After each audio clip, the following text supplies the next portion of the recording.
बहुत ही normal way में हम यूज़ करते हैं शब्द विजनरी। हाँ, लेकिन अगर मैं चाहूँ कि विजनरी शब्द का इस्तेमाल अगर कर सकते हैं अंतरिक्ष के मामले में, तो इट गोज़ टू साराभाई।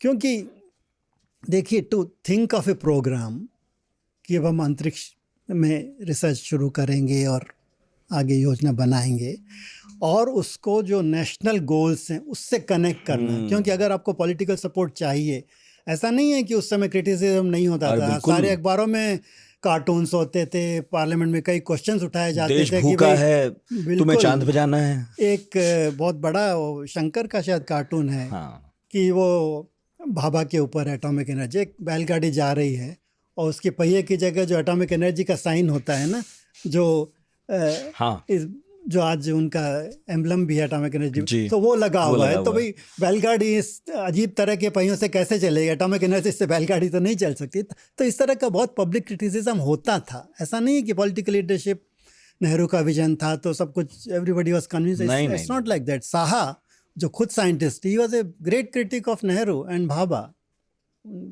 अच्छे प्रश्न उठते थे, तो parliament was a big had to be convinced. आपको हर टाइप का बजट चाहिए होता था, इतने सारे चीज़ें हो रही थी। 60s में ग्रीन रेवोल्यूशन के लिए हमारी इतनी बड़ी समस्या थी, वो एक चल रहा था पैरेलल में, कि भुखमरी है और आप अंतरिक्ष में जाने की सोच रहे। तो ऐसे में पॉलिटिकल लीडरशिप को कन्विंस करना कि हम एक नई वो करेंगे। तो साराभाई को विजनरी मैं इसलिए मानता हूँ कि उन्होंने एक विजन दिया कि कैसे हम अंतरिक्ष विज्ञान का इस्तेमाल देश के लिए कर सकते हैं, एजुकेशन के लिए कर सकते हैं, नौकरियां मिलेंगी, नौकरी के लिए कर सकते हैं, इलिटरेसी को दूर करने के लिए कर सकते हैं, रिसोर्स प्लानिंग के लिए कर सकते हैं। ये एक विजन उन्होंने उस समय बनाया जब हमारे पास ना कोई रॉकेट था, ना सैटेलाइट था, ना कोई लॉन्चिंग स्टेशन था। सही।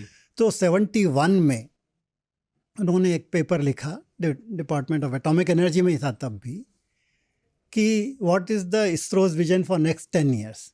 उसमें उन्होंने ये कहा कि हमारे को we need a national communication satellite जो बाद में इनसैट बना, we need a resource planning satellite जो बाद में इंडियन रिमोट सेंसिंग सैटेलाइट बना, और इसका हम इस्तेमाल ब्रॉडकास्टिंग के लिए कर सकते हैं, वेदर फोरकास्टिंग के लिए कर सकते हैं। जो जो हमारी समस्याएं थे उनसे उन्होंने कनेक्ट किया, और जो ब्लूप्रिंट बना कि 71 से लेके हम 81 तक ये करेंगे। He died in 71, end of 71।